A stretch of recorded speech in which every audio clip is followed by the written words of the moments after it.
China and India, of course, are a huge part of the story for Asia, and as you see, it's a very dramatic story in both of those countries, with, again, declines in manufacturing protection being as much a part of the story of rises in relative rates for agriculture as is the decline in taxation of agriculture. In fact, in India, it basically wobbles around zero for the nominal rate for agriculture, but it's the decline in manufacturing protection that has done most to improve incentives for farmers in that part of the world.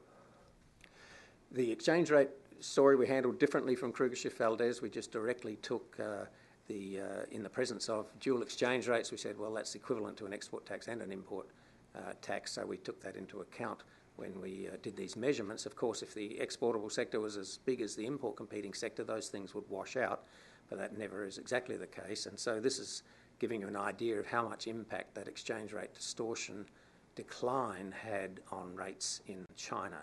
So the relative rate as measured was minus 61% in the early period that we were able to get data for China. It disappeared to zero, but if we didn't take account of the exchange rate, then it would have started at minus 52% and disappeared to basically zero. So there's about 10 percentage points contribution there of the exchange rate distortion to those Chinese numbers. These Chinese numbers are really important, I think, for trying to understand a couple of paradoxes in China. One is, why did China not become import dependent as it became so heavily engaged in industrial activities? And we've seen this massive growth in the non-farm sector in China, and yet self-sufficiency has basically been flat, 100% plus or minus 1 or 2% throughout this long period of 30 years of reform. And that's just so contrary to what everybody anticipated early on in the reform process. But I think the huge change we've seen in that relative rate of assistance to farmers and the consequent agricultural productivity growth that generated is part of the explanation of why we've seen it retain its self-sufficiency in farm products. It also helps us explain, I think, why there wasn't this big increase in rural poverty after China joined the WTO and committed to lower its tariffs. The point is that those tariffs were not biting very much, and so when they lowered those tariffs, there wasn't a big impact on trade, and meanwhile there'd been this big rise in the relative rate of assistance to agriculture that more than offset what that little bit of blip did. These are the data of net exports as a share of exports plus imports for farm and processed food products. As you see, they're close to zero. So throughout this period, there's been almost no change in the self-sufficiency as measured by this. It dropped away a bit in the early 2000s to becoming slightly net importers. But if you take cotton out of that, it disappears again. And cotton is an export product. It's just that it's exported in processed form as cotton textiles. And so I haven't actually done the sums, but Will Martin assures me if I do them that those minus numbers there will disappear. So basically, in terms of everything except cotton, these countries have remained self-sufficient through to the present. I'll come back to that later because it's important for thinking about the future. Okay, so how far have we done? Well, in addition to this relative rate of assistance, we did measure an anti-trade or trade bias index, that formula at the bottom there, similar formula to the relative rate, but it's just telling us something about the rate of assistance to or exporting agriculture relative to import competing agriculture. And if you wanted to get an idea of how close we're getting towards reducing both of those elements, the anti-agricultural policies and the anti-trade policies within agriculture, then we can put it on a map like this, and the sweet point is the crossover point to the right there, where the relative rate of assistance is zero and the the trade bias index also is zero. Then you'd have no distortions between sectors or within the sector, at least as between exportables and import competing. So if dots or rather triangles are moving towards that sweet spot as they become dots, which is the more recent period, that's a good thing. So if you look at Asia, for example, I don't know if this will, yes it will, there's Asia back in the 80-84 period, here it is there. So it's made a very big move, at least to the right, and it's actually overshot a bit and gone to slightly positive territory compared with negative territory here. That's just a good way of summarising those two indicators at least, and it does show, except for Japan out here going in the opposite direction, that most countries have at least moved in one dimension towards that sweet spot, if not both. But these other two indicators I mentioned are important. One is dispersion, so we want to have a sense of dispersion, not just the anti-trade bias, but more broadly. And we've got this huge dispersion across countries and regions, and also across commodities within countries. And so there's a lot of misallocation of resources between and within countries at the moment still. We do have some, using some trade restrictiveness indexes, we've looked at the welfare and trade consequences of that, but I won't waste your time on that today unless we have some spare time at the end, but it does indicate very clearly what's been happening to dispersion. So that's the spread of nominal rates. The spread of relative rates looks pretty similar, a huge array from Switzerland and Norway on the right through to Zimbabwe and Cote d'Ivoire on the left. And across commodities, the left-hand column is the developing countries, the right-hand column is the high-income countries' nominal rates for various products. And as you can see, the rice pudding ingredients of sugar, milk and rice are up the top of both of those lists. And on average, the bars to the right are longer than the bars to the left, and the ones on the left-hand side have gone from negative to positive for a lot of products over this last 25 years. And the fourth element I mentioned was insulation. What's happening there and how is that impacting on volatility? There does seem to be this continuing reluctance on the part of countries, and we saw it again this year in response to the high food price hike, to have themselves open to absorbing movements in international market prices. And so while countries are doing that, they're imposing an international public bad on the rest of the world, the sort of beggar thy neighbour policy, which does raise questions about shouldn't the WTO be perhaps disciplining export policy as well as import policy. Quickly, there's a picture for South Asia's rice, for example. The nominal rates are shown in red, and the blue numbers are the world price. So as the world price goes up, the nominal rates go down, and conversely. So it's pretty high. There's a 0.79 correlation between those two. Okay, so what have we learnt so far? Well, the intersectoral distortion story that was such a big part of the Kruger-Schifffelder's study has certainly declined a lot, as has the pro-agricultural bias a bit in some rich countries. The anti-trade bias has come down somewhat. If I showed you the trade restrictiveness indexes, you'd see by how much. It's come down about half. But there have been these countries that have overshot, like Korea, and gone from negative to positive relative rates of assistance. But we've still got this big dispersion, and we've still got a lot of price volatility. So how far have these reforms gone then in freeing up the world over this, at least this last period, last 25 years since the early 80s? So to answer that question, we took the latest GTAP protection database, which is for 2004, plugged in our modifications of agricultural distortions in developing countries, because the GTAP database predominantly picks up only tariffs. It doesn't pick up export taxes, production taxes and so on as much for developing countries, so we were able to impose our own distortions on there and ask two questions. One is, how does the world look in 2004 with that structure of distortions in place, compared with what it would have looked like had the 1980-84 protection structure and taxation structure not changed over that 25 years? And then that's the retrospective exercise. The prospective exercise was to ask what would the world look like if we got rid of the remaining distortions as of 2004. So these were the distortions we put in here. As you can see, there are some negatives in those first two columns. They won't show up in the regular GTAP protection database, but they do in ours. But most of the distortion, as you can see, is in the third column there, the market access distortion. So that dominates the whole story. And then the non-agricultural distortions, at least the import tariffs, are on the right there, and you see they're relatively small compared with the agricultural ones. So, liberalise the whole world in 2004. What do we find? We find that about 60% of the global welfare gain that could be had from removing remaining distortions is due to agricultural policies. Even though this is only 8 or so % of world production and GDP and exports, it's a very big part of the remaining story of distortions, because non-agricultural distortions are so small by comparison. And if you look at the last column, you can see these, it's suggesting that 40-odd% of the welfare gain would come from reforming rich country policies and nearly 60% from developing country policies.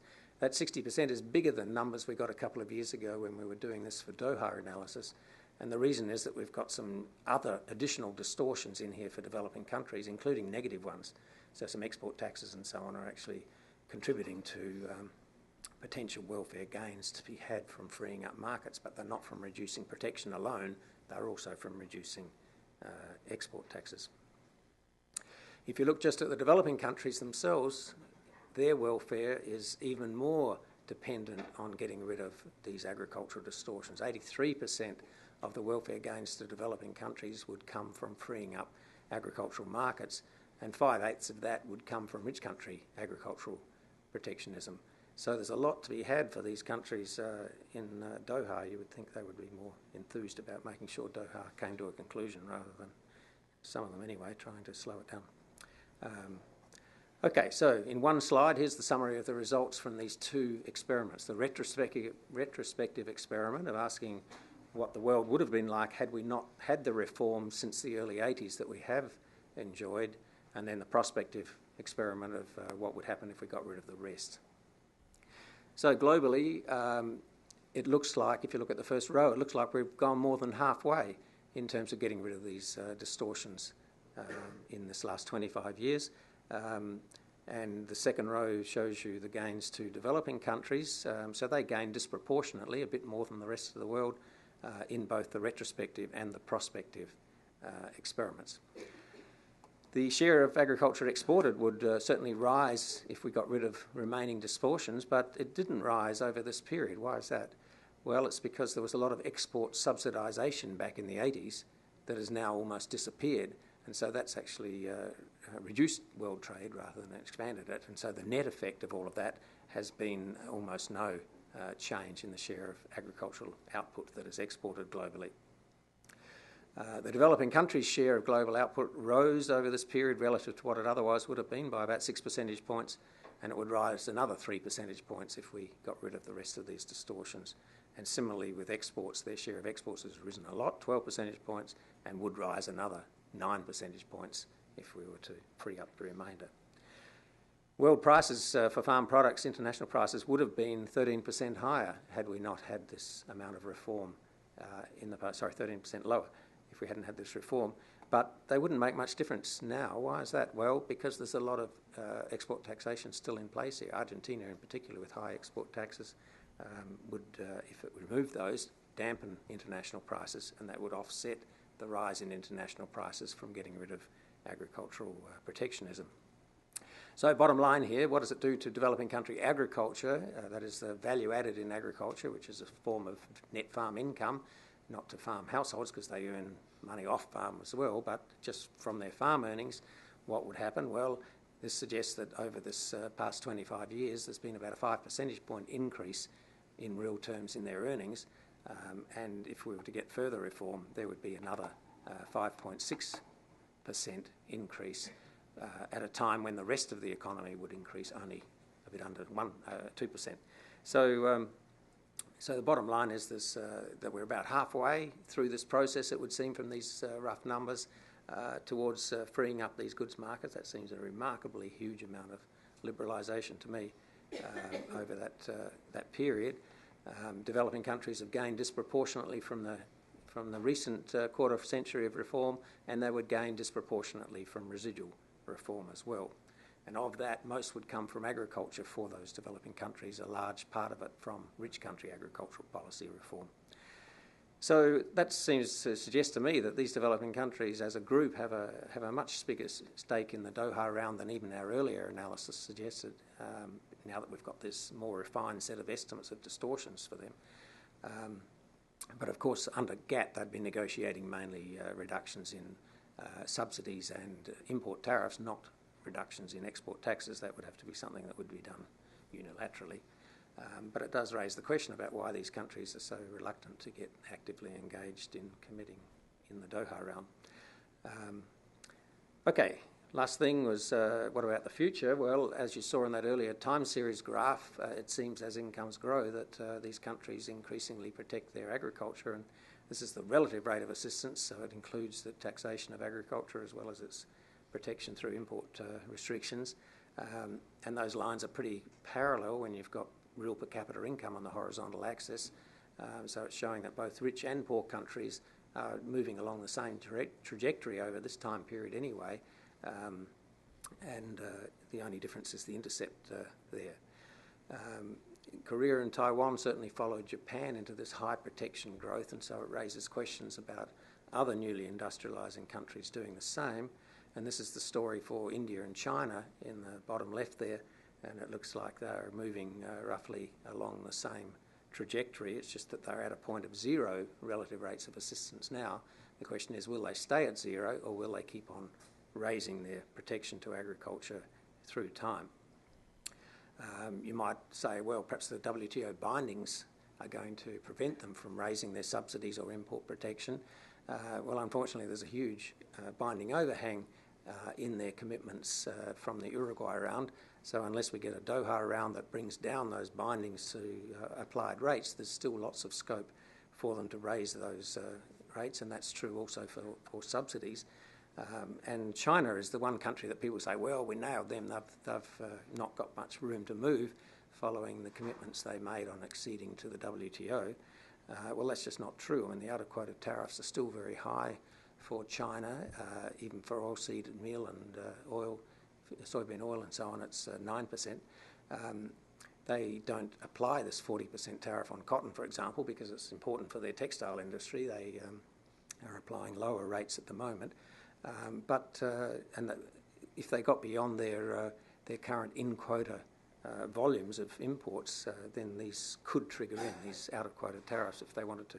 And they've got the potential to subsidise up to 17% in the form of domestic support as well. So I don't think it's true that there's discipline holding China back from protection growth should it choose to take that route. In fact, we did a paper where we looked at the sort of political economy forces that were causing this rise as incomes rose, applied it to China, looked at its high growth rate for the next 20-odd years, and asked would these bindings be reached at that point, and we didn't find they would, so they could increase their protection quite a bit for another 20 years without reaching their legal bindings in the WTO. Bindings do matter, and if you think about China in the context of Korea and Japan, for example, when Korea and Japan joined the GATT back in 67 and 55, their rates of protection were about the rates when China joined, less than 20%. And you can see what's happened to Korea and Japan's protection rates since then, and so the question is, will something similar happen to China, given that the bindings at the moment are not going to hold it back too much? On the other hand, suppose China does choose, for its own reasons, to not raise its relative rate of assistance to agriculture, to try and stay at the roughly neutral point that it is on average at the moment, although there's a variance within agriculture. Then what impact could it have? Well, as we saw, self-sufficiency hasn't changed much in China for food products over the past 30 years, unlike for minerals and energy raw materials, and of course they've had a huge impact on prices for iron ore and coal and so on. The question is, would that happen with food? It hasn't happened in the past, but it hasn't happened because China's been unilaterally raising its relative rate of assistance to agriculture from very low levels, and thereby encouraging farmers to stay in the business. But if it chooses not to keep on raising those incentives to agriculture vis-a-vis non-agriculture, then perhaps it will become more import dependent, and then there's the question of how much impact that will have on international prices for food. Now, that's an Australian cartoon about the iron ore and coal story, but you might think about it with respect to food. So what's this mean for the WTO negotiations? It does mean that we need to see very large cuts in bound tariffs and subsidies if we're going to reduce the prospect of trend nominal rates of assistance to agriculture rising with incomes, and if also we're going to see less of this use of beggar thy neighbour policies to prevent domestic price instability when international prices gyrate. And it seems to me we need to have not only this ban on export subsidies, which everybody assumes would happen if we ever signed a Doha agreement, but also perhaps some discipline on export restrictions at WTO, because that might help ease this concern of countries to not transmit much of international price movements to their domestic markets. But I think it also comes back to the story of the special products and the special safeguard mechanism that developing countries seem to want to impose on the world, and that will simply add both to the prospect of agricultural protection growth and to the international food price volatility that we've seen recently. So if we could get developing countries to think instead of much more first best policies for dealing with their food security concerns, then that would seem a good thing. We looked, for example, just at the expenditures on R&D, and Jock would know these numbers very well, but the expenditure on R&D in developing countries is equivalent to about a 0.3% nominal rate of assistance. So when you're talking about rates of taxation or rates of assistance to agriculture of 10, 20, 30% or something, all that spending on agricultural R&D is 0.3% of the value of production at undistorted prices. So doubling or trebling that would hardly be noticeable, other than for the treasurer, of course, having to finance it. But it could have a very substantial impact on self-sufficiency, on productivity growth, and be a much more efficient way to maintain self-sufficiency.